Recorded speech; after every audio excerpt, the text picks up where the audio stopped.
päris palju sellised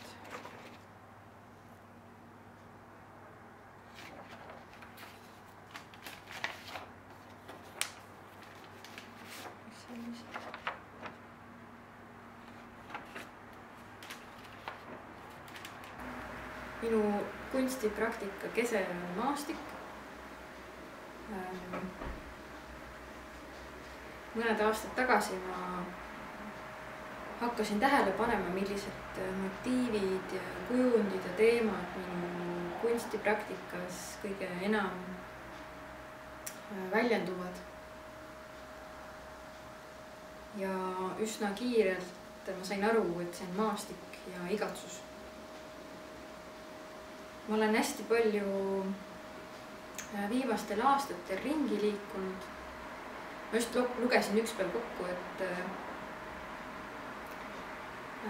ma olen keskmiselt iga aasta kolinud, mis tähendab siis seda, et viimasel 10 aastal 10 korda. Et seda on päris palju. Üks asi, mille peale ma olen palju mõelnud, on see, et reisilisel on seljakotis alati üks raske asi. Ja ma arvan, et see on miski muu kui kodu ja sinu kodumaastik. Ja ma arvan, et minu töödes on seda kohe eriti palju, minu enda kodumaastikku.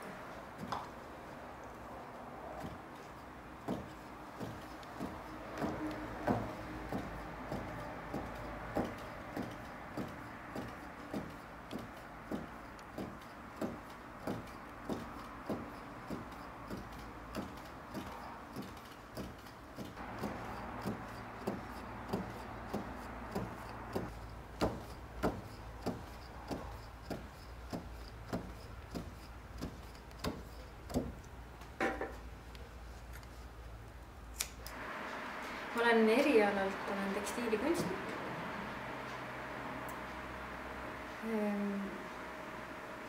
Ma olen õppinud tekstiili kõrgemas kunstikoolis Pallases Tartus, Läti kunstiakadeemia tekstiilikunstikatedris ja Eesti kunstiakadeemias kaasaegse kunsti õppekaval magistrantuuris.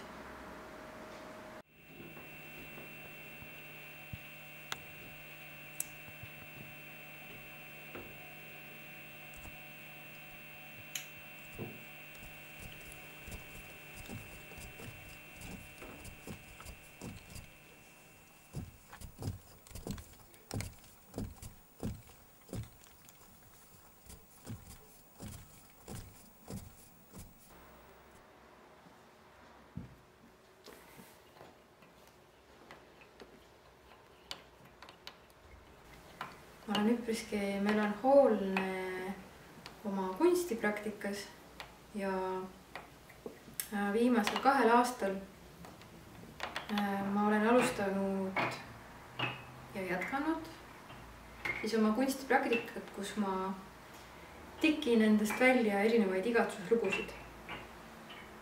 Tikin endast välja igatsust mõne inimese või paiga osas. Ja selles seerias on väga palju erinevaid kohti. Sõle, mis on Tallinnas, Belgia, Lääne-Virumaal, Kadrina vallas üks väike koht, Jõhvi. Neid kohti on küll ja küll.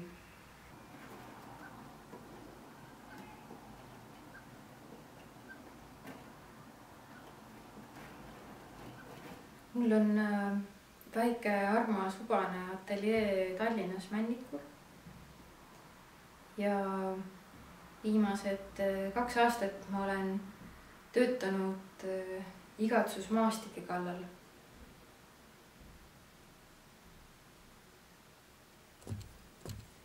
see kunstipraktika sai alguse ühest väikesest mõtteharjutusest, kus ma panin siis paberilehele kirja erinevad mälestused, mis on seotud kuidagipidi maastikuga.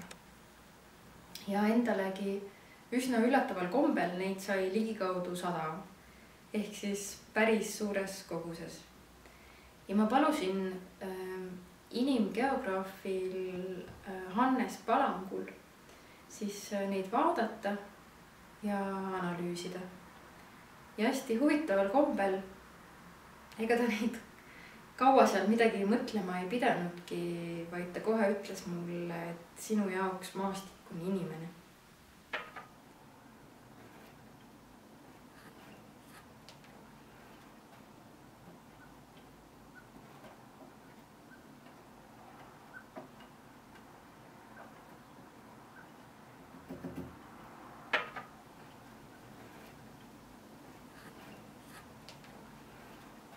Ja äkki ma võiksingi lugeda paar igatsust, näiteks üks nendest.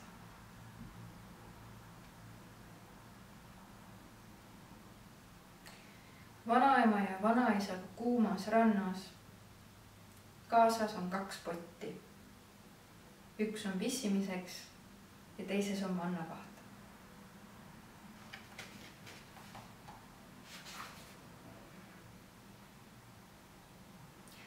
Vanaema juurde sõites on üks väike ümar, aga siiski piisavalt järsk sild. Märk ütleb küll, et enne selle ületamist tuleb kiirust vähendada, aga isa ei tee seda kunagi. Ta teab, et meile meeldib silmalt üles sõites peadega õrnalt vastu lage koksata ja siis pepuli potsatada. Saame ka teist kaudu vanaema juurde sõita, aga sellisel juhul me justkui polekski vanaema juures käinud.